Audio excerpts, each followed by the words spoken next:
segment, Young Buck Watch. Have you got a rookie this episode or sophomore? Yeah.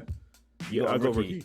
Have you? I've got a rookie and a no. I've got a rookie mention and a sophomore mention. The rookie is it Scotty Barnes? If it's Scotty Barnes, I'm cancelling this whole episode. No, for me, the rookie that I wanted to mention is Scotty Barnes. He's not playing. I'm cancelling the episode if it was. For me, the rookie I wanted to mention was Cade Cunningham. Okay. I mentioned him last week, so you must have listened to that episode and realised that Clumsy speaks the truth. Obviously, they're not winning. He's not on the great team. We all know this. But bro, quietly dropped 20. He's twice last week. And what did I say in episode 2?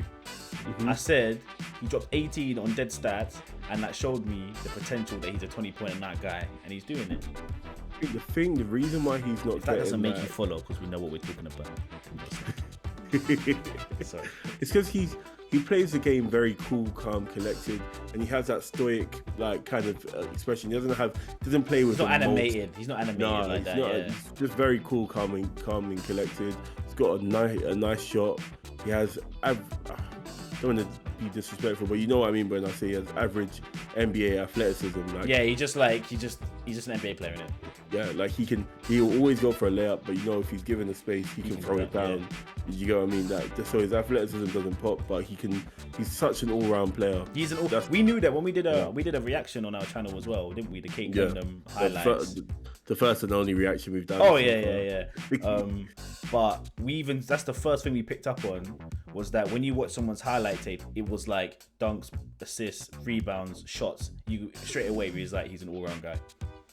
I don't want to say I'm not seeing star from him yet, but I'm seeing really, really good. He's the type of player that you could just put on any team, and he can contribute really well to that team. So for me, the rookie that I liked this week, I'm looking obviously Evan Mobley, different fam. I've been screaming that. Mobley's looking different. I think Scotty Barnes chilled a bit. Chris Duarte,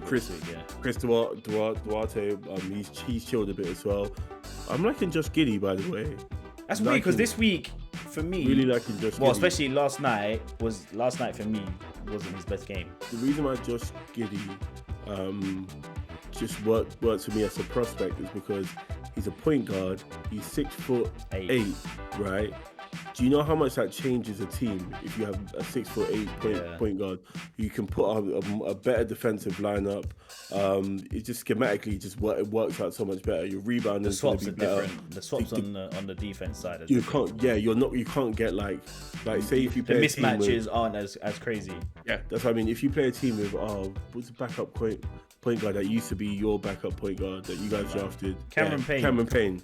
When you have a point guard like Cameron Payne, as much as he could score, it's a mismatch on defense. In the playoffs, when it counts, you can scheme against him. Yeah, I feel like Josh Giddey, when he becomes solid overall, it makes OKC a harder team to beat because they're just all around defensively. They're harder to beat now. Yeah, and he's got good vision, bro. And He's a pass first. So that means when you're 6'8" and you're pass first, it means you have a different dimension to your passing because you can now pass over people.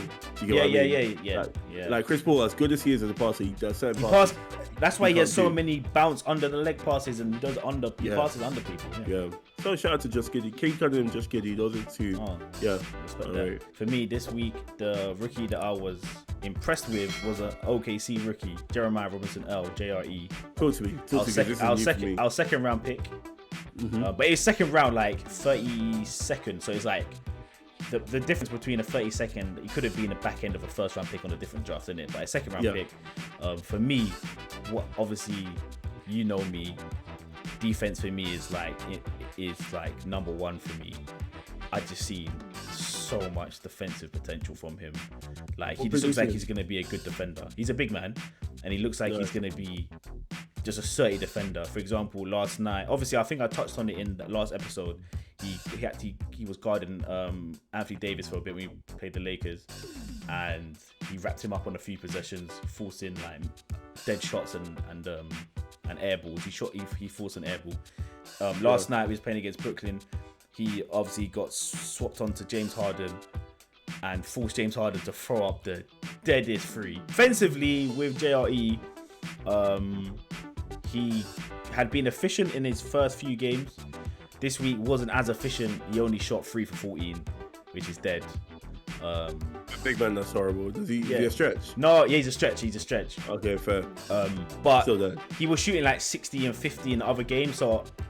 And it's not like he's been doing it all season, so it's got the potential to shoot 30. Yeah. But yeah, man, for me, the main reason I picked him was purely from a defensive point of view. Like, he's not going to win Rookie of the Year or anything like that, but purely defensive. Like, he's just got such good defense that he's standing, like, MVP players up. Like, James Harden is an MVP. Anthony Davis is a superstar. Like, as a rookie, he's doing his thing. And that's for me, that was my rookie to watch out for, JRE. And a sophomore, I just wanted to mention as a sophomore, I'm always watching out for this. I'm always watching out for this guy. He's not your guy, he's our guy, isn't it? He's our guy. Well, but he's from your team, Mr. Anthony Edwards. I have to respect the fact that he dropped 48 points. He needs to be spoken about. Against Golden State. If that was against another team, you probably would have got the dub. But obviously, it was against Golden State. For me, it just acted like a trailer for like a film that might be coming out in a few years' time. You know what I like about him? Him and Anthony Edwards and LaMelo Ball are so similar and different. Oh, I was gonna say they're so different as well. Yeah, like they literally, their consistency is very similar. Like they can have otherworldly moments that only superstars can have, but then they can also fall off a cliff. In the next game. So the day after, he dropped 48. He had 99. And we lost. He had 9 points. Yeah. Straight after. But that is the definition for me of a sophomore. Yeah. And that's why, like I said, it acts as a trailer for what can happen. Glimpse of into the future. Exactly. And he's averaging 24 points a season, so like that's all saying. We'll talk about. Yeah, let's move on. Next topic, Clumsy Conspiracy. For those on YouTube, this video is about to end now. If you want to hear the Clumsy Conspiracy, if you want to hear Professor's Final Thought and the home team check-ins, make sure you head over to Spotify, follow us there. Head over. Episode and the subscribe. Head over.